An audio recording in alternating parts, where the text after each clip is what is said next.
Okay dear students, നമ്മൾ ഇന്ന് discuss ചെയ്യാൻ പോകുന്നത് തേർഡ് ചാപ്റ്റർ, അതിലുള്ള ഫോക്കസ് ഏരിയ ആണ്. അതായത് പ്രിൻസിപ്പിൾസ് ഓഫ് പ്രോബ്ലം സോൾവിംഗ്. അതിൽ നമ്മൾ ആദ്യം മനസ്സിലാക്കേണ്ടത് ഫേസസ് ഇൻ പ്രോഗ്രാമിംഗ്. അതായത് നമ്മളൊരു പ്രോബ്ലത്തിന് സൊല്യൂഷൻ, കമ്പ്യൂട്ടറിലൂടെ ഒരു സൊല്യൂഷൻ കണ്ടുപിടിക്കണമെങ്കിൽ നമ്മൾ ഏതൊക്കെ ഘട്ടങ്ങളിലൂടെയാണ് കടന്നു പോകേണ്ടത് എന്നുള്ള കാര്യത്തിനെ കുറിച്ചാണ് നമ്മൾ ഇന്നിവിടെ ചർച്ച ചെയ്യുന്നത്.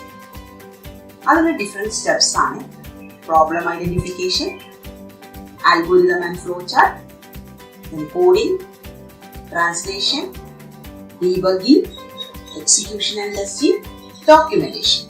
ഓരോ സ്റ്റെപ്പ് നമുക്ക് മനസ്സിലാക്കാം. First, problem identification.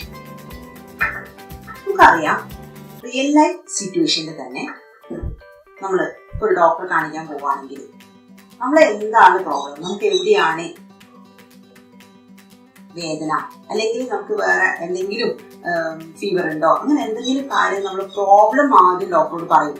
എങ്കിൽ മാത്രമേ ഡോക്ടർക്ക് എന്ത് ചെയ്യാൻ പറ്റുള്ളൂ, അതിനു വേണ്ടിയുള്ള ചികിത്സ നടത്താൻ പറ്റുള്ളൂ. അതേപോലെ തന്നെ നമ്മൾ എന്താണ് പ്രോബ്ലം, നമുക്ക് സമ്മ് കാണാനാണോ, മൾട്ടിപ്ലിക്കേഷൻ ടേബിൾ കാണാനാണോ, ഏതാണ് നമ്മൾ ഉദ്ദേശിക്കുന്നത് എന്നുള്ള കാര്യം ആദ്യം ഐഡന്റിഫൈ ചെയ്യണം.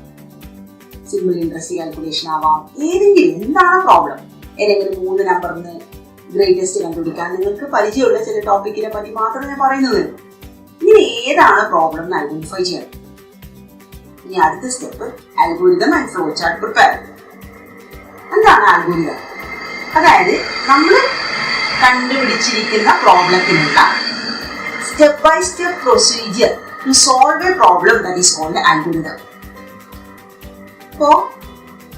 നമ്മളിപ്പോ സ്കൂളിലേക്ക് പോകാനാണെങ്കിൽ നമ്മൾ വീട്ടിൽ നിന്ന് ഇറങ്ങി ബസ് സ്റ്റോപ്പിൽ പോകുന്നു, ബസ് കയറുന്നു, കണ്ടക്ടർക്ക് പൈസ കൊടുക്കുന്നു, നമ്മളുടെ എക്സാക്ട് പൊസിഷൻ എത്തിയപ്പോൾ നമ്മൾ ഇറങ്ങുന്നു, സ്കൂളിന് അടുത്ത് ഇറങ്ങുന്നു, സ്കൂളിലേക്ക് പോകുന്നു എന്നൊക്കെയുള്ള സ്റ്റെപ്പ്. ഏതൊരു പ്രോബ്ലത്തിനും നമ്മൾ എഴുതിയിരിക്കുന്ന സിമ്പിളായിട്ട് നമ്മൾ എഴുതിയിരിക്കുന്ന സ്റ്റെപ്പ് ബൈ സ്റ്റെപ്പ് പ്രൊസീജിയറിനെയാണ് നമ്മുടെ ആൽഗോരിതം എന്ന് വിളിക്കുന്നത്. ഫ്ലോ ചാർട്ട് എന്ന് പറഞ്ഞാൽ എന്താണ്? ഈ ആൽഗോരിതത്തിനെ നമ്മൾ എഴുതിയിരിക്കുന്ന ഈ സ്റ്റെപ്പിനെ, സിമ്പിളായിട്ട് നമ്മൾ എഴുതിയിരിക്കുന്ന ഈ സ്റ്റെപ്പിനെ പിക്ചോറിയലായിട്ട് റെപ്രസെന്റ് ചെയ്ത് കഴിഞ്ഞാൽ അത് ഫ്ലോ ചാർട്ടായി മാറും. അപ്പോൾ pictorial representation of algorithm is called flow chart. Second step എല്ലാവർക്കും മനസ്സിലായല്ലോ?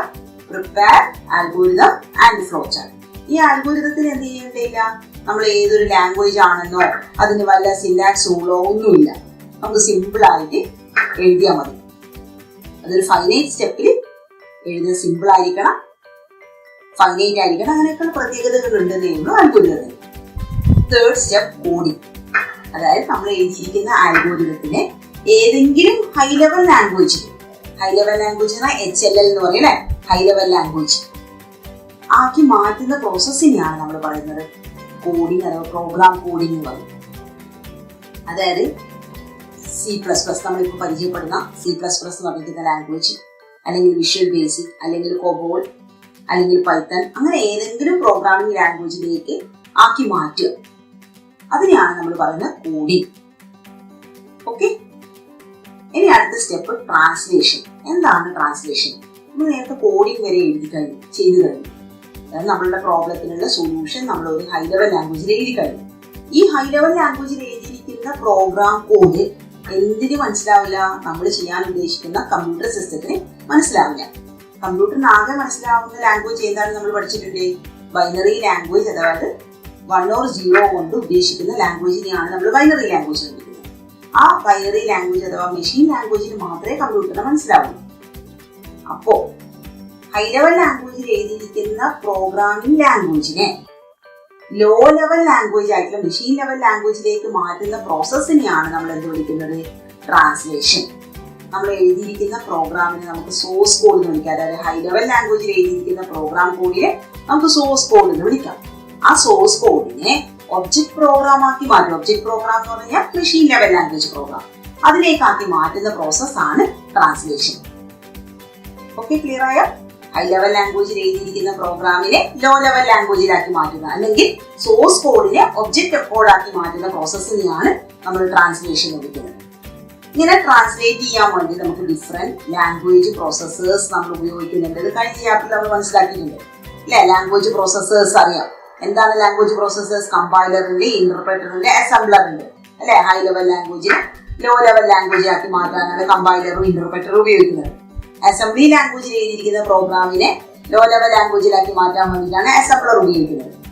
ഓക്കെ, അപ്പൊ മനസ്സിലായാലും ട്രാൻസ്ലേഷൻ എന്താ മനസ്സിലായാലും. ഇങ്ങനെ ട്രാൻസ്ലേറ്റ് ചെയ്യുന്ന സമയത്ത് നമ്മുടെ പ്രോഗ്രാമിംഗ് ലാംഗ്വേജിൽ എന്തെങ്കിലും എറേഴ്സ് ഉണ്ടെങ്കിൽ, സിന്റാക്സ് എറർ, അതായത് ഓരോ പ്രോഗ്രാമിംഗ് ലാംഗ്വേജിന് റൂൾസ് ആൻഡ് റെഗുലേഷൻസ് ഉണ്ട്. ആ റൂൾസ് എന്തെങ്കിലും നമ്മൾ വയലേറ്റ് ചെയ്തിട്ടുണ്ടെങ്കിൽ, സെമിക്കോളൻ മിസ്സിങ്ങോ അല്ലെങ്കിൽ നമ്മൾ കീവേഡിന്റെ സ്മോൾ ലെറ്ററിന് പകരം ക്യാപിറ്റൽ ലെറ്റർ ഉപയോഗിക്കുകയോ അങ്ങനെ എന്തെങ്കിലും തരത്തിലുള്ള എറേഴ്സ് വരികയാണെങ്കിൽ അതിനെ നമ്മൾ പറയും സിന്റാക്സ് എറർ എന്ന് പറയും. ആ സിന്റാക്സ് എററിനെ ഡിറ്റക്ട് ചെയ്യാനും കറക്റ്റ് ചെയ്തിരിക്കുന്ന പ്രോസസ്സിനെയാണ് നമ്മൾ ഡീബഗിംഗ് എന്ന് പറയുന്നത്. അതായത് ട്രാൻസ്ലേറ്റ് ചെയ്ത ഉടനെ തന്നെ നമുക്ക് എന്ത് കിട്ടും? അഥവാ എറേഴ്സ് എന്തെങ്കിലും ഉണ്ടെങ്കിൽ അത് ഡിറ്റക്ട് ചെയ്ത് തരും. ഇന്ന സ്ഥലത്ത് സെമിക്കോളൻ മിസ്സിംഗ് ആണ് എന്നുള്ള കാര്യം പറഞ്ഞു കഴിഞ്ഞാൽ നമുക്ക് അവിടെ വീണ്ടും സെമിക്കോളൻ ഇട്ടിട്ട് വീണ്ടും ട്രാൻസ്ലേറ്റ് ചെയ്യണം. അതുകൊണ്ടാണ് അവിടെ ബൈ ഡയറക്ഷൻ ആരോ ഇടാൻ കാരണം. ഓക്കെ, ക്ലിയർ ആയല്ലോ? ഇനി ഡീബഗ് ചെയ്തു, removing and correcting errors, that is called debugging. Translation ചെയ്തു, ഡീബഗിംഗ് ഈ പ്രോസസ്സ് കംപ്ലീറ്റ് ചെയ്ത് കഴിഞ്ഞാൽ നമുക്ക് എന്താ വേണ്ടത്? Execution and testing. നമ്മളുടെ റിസൾട്ട് കറക്റ്റ് ആണോ? 2 നമ്പർ ആഡ് ചെയ്യാനാണ് നമ്മൾ കൊടുത്തതെങ്കിൽ 4, 3 എന്ന് പറഞ്ഞിരിക്കുന്ന 2 നമ്പർ ആണെങ്കിൽ നമുക്ക് ആൻസർ 7 കിട്ടണം. അത് കറക്റ്റ് ആണോ എന്ന് ചെക്ക് ചെയ്യലാണ് എക്സിക്യൂഷൻ ടെസ്റ്റിംഗ്. ഇനിയിപ്പോൾ നമ്മളൊരു മൾട്ടിപ്ലിക്കേഷൻ ടേബിൾ ആണ് ഉദ്ദേശിച്ചതെങ്കിൽ മൾട്ടിപ്ലിക്കേഷൻ ടേബിൾ കറക്റ്റ് ആണോ വന്നിരിക്കുന്നത്, ഇങ്ങനെയുള്ള ടെസ്റ്റിംഗ് നമ്മൾ പറയുക, എക്സിക്യൂട്ട് ചെയ്യുക, അതിന് റിസൾട്ട് വരുന്നുണ്ടോ നോക്കുക, കറക്റ്റ് ആണോ എന്ന് ചെക്ക് ചെയ്യുക, എക്സിക്യൂഷൻ ആൻഡ് ടെസ്റ്റിംഗ്. അപ്പൊ ഇനി അടുത്ത സ്റ്റെപ്പ് ഡോക്യുമെന്റേഷൻ. ഡോക്യുമെന്റേഷൻ എന്ന് പറഞ്ഞാൽ ഒരു വലിയൊരു പ്രോഗ്രാം ആണെങ്കിൽ നമുക്കത് റിട്ടൺ ഡോക്യുമെന്റേഷൻ നടത്തണം. അതായത് ഇന്ന സമയത്താണ്, എന്തിനു വേണ്ടിയിട്ടാണ് നമ്മൾ ആ ഫംഗ്ഷൻ ഉപയോഗിച്ചിരിക്കുന്നത് എന്നുള്ള കാര്യങ്ങൾ നമ്മൾ എഴുതി വെക്കുന്നത് തന്നെയാണ്, ഡോക്യുമെന്റ് ചെയ്യുന്നതിനെയാണ് ഡോക്യുമെന്റേഷൻ എന്ന് പറയുന്നത്. എക്സ്റ്റേണൽ ഡോക്യുമെന്റേഷൻ, ഇന്റേണൽ ഡോക്യുമെന്റേഷൻ എന്നുള്ള പ്രോസസ് ഉണ്ട്. ഇത്രയും സ്റ്റെപ്സ് ആണ് നമുക്ക് ഫേസസ് ഇൻ പ്രോഗ്രാമിംഗിന്റെ അകത്തേക്ക് മനസ്സിലാക്കാനുള്ളത്. ഓക്കെ, ഇത് നിങ്ങൾക്ക് ക്ലിയർ ആയിട്ടുണ്ടാവും വിചാരിക്കും.